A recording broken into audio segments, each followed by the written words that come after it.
नमस्कार साथियों, आपका एक बार फिर से स्वागत है आपके अपने चैनल पर, जिसके अंतर्गत हमने शुरू कर रखा था कक्षा 5 का गणित, जिसके अंदर अध्याय हमने 5वां शुरू कर रखा था गुणज एवं गुणनखंड।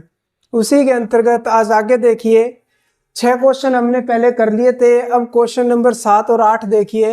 इसके अंदर क्या है कि 8 व 12 का सबसे छोटा समान गुणज लिखिए या ज्ञात कीजिए।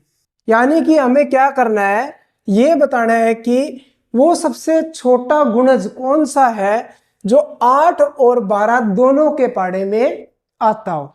यानी कि एक ऐसी संख्या बताओ जो क्या 8 और 12 के पाड़े में आती हो, और सबसे छोटी मतलब ऐसी संख्या हो जो सबसे छोटी हो, 8 और 12 दोनों के पाड़े में आती हो। तो इसके लिए हम क्या करेंगे, पहले हम ये देख लेते हैं कि यहाँ पे 8 के गुणज भी 8 के गुणज कौन से हैं।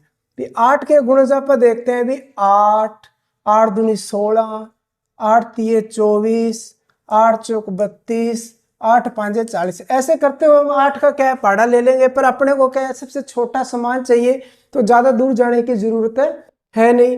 अब इसी तरीके से क्या करते हैं, 12 के गुणज चेक कर लेते हैं। 12 के गुणज, तो देखिए 12 के गुणज, 12 का पाड़ा पढ़ लो। फिर 12 एकम 12, 12 दूना 24, 12 तिये 36, 12 चौके 48। ऐसे करते करते, पर अपने को क्या हम ज्यादा क्यों नहीं लिख रहे, वो बोल रहा है सबसे छोटा समान गुणज अपने को देखना है। अब देखो भी 8 के पाड़े में देख लो ऐसी कौन सी संख्या है जो 4 के पाड़े में सबसे पहले, 12 के पाड़े में सबसे पहले आ रही हो।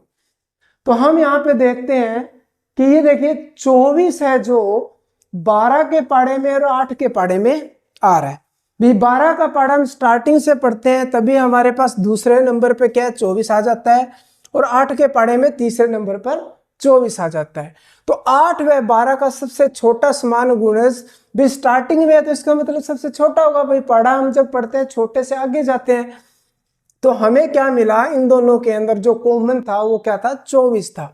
तो 8 व 12 का, यानी कि 8 व 12 का सबसे छोटा जो समान गुणज है हमारे पास वो क्या हो जाएगा, वो हो जाएगा 24। ठीक है। सेम इसी तरीके से देखिए क्वेश्चन नंबर 8, 6, 9 व 15 का सबसे छोटा समान गुणज लिखो या ज्ञात करो। तो हम सेम क्या करते हैं, इसी तरीके से पहले क्या करते हैं 6 के गुणज लिख लेते हैं, और इसी तरीके से फिर क्या है 9 के गुणज लिख लेंगे, और फिर 15 के गुणज लिख लेंगे। अब देखो 6 के लिखते हैं, 6 एकम 6, 6 दूनी 12, 6 तिये 18, 6 चौके 24, 6 पांजे 30, 6 6 36। ऐसे चलता जाएगा। अभी हम आगे देखेंगे आगे लिखने की जरूरत पड़ती है कि नहीं पड़ती है। फिर 9 के पाड़े पे आ जाओ भी, 9 एकम 9, 9 दूनी 18, 9 तिये 27, 9 चौक 36, 9 पांच 45। अब आगे 15 का देखते हैं, 15 एकम 15, 15 दूनी 30, 15 तिये 45, 15 चौके 7, 15 पांचे 75। अब देखो चेक करते हैं इसमें भी ऐसी संख्या जो तीनों पाड़ों में आती हो। इसमें चेक करते हैं, देखो इसमें 18 है, इसमें 18 है पर इसमें नहीं है। अब इसमें देखते हैं 30 है, इसमें 30 है पर इसमें 30 नहीं है। इसमें 45 है, इसमें 45 है पर इसमें 45 नहीं है। तो यानी कि क्या हो रहा है, अभी तक हमें इसमें तीनों में कोई एक जैसी रकम, यानी कि एक जैसी संख्या नहीं दिख रही है जो तीनों में हो। तो अब हम क्या करेंगे, आगे इनको फिर और बढ़ा के देखेंगे भी। आगे 6 का पाड़ा हमने पढ़ लिया, 6 6 36, 6 7 42, 6 8 48, 6 9 54, 6 दाए 60। फिर इसी तरीके से 9 के पाड़े में चलते हैं, 9 5 45, 9 6 54, 9 7 63, 9 8 72, 9 9 81, 9 दाए 90।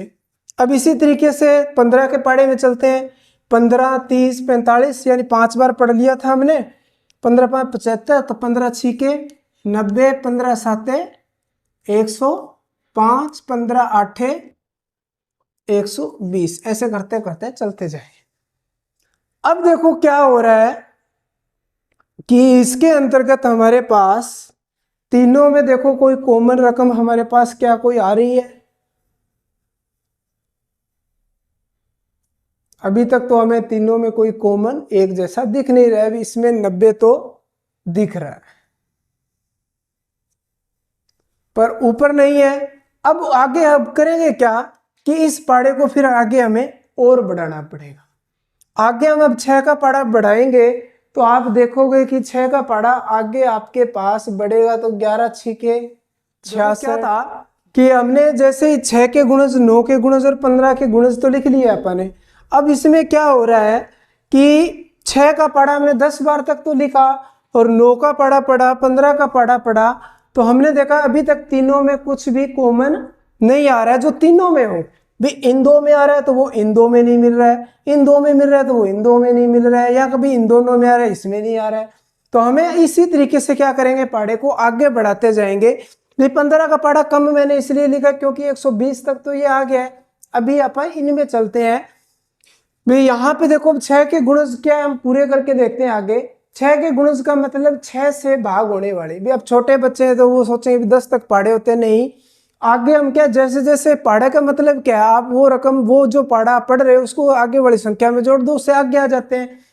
भी 6 दाई 60, अब 60 में 6 जोड़ दिए क्या हो गया 66। तो यानी कि 66 भी 6 के पाड़े में आता है। अब 66 में 6 जोड़ दो कितना बन जाएगा 72।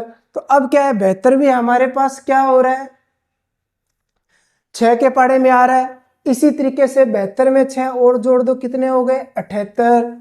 78 में 6 और जोड़ दो कितने हो जाएंगे अपने पास हो जाएंगे 84। अब 84 में 6 और जोड़ दो कितने हो जाएंगे 90। तो इस तरीके से हम क्या है पाड़े को आगे बढ़ाएंगे।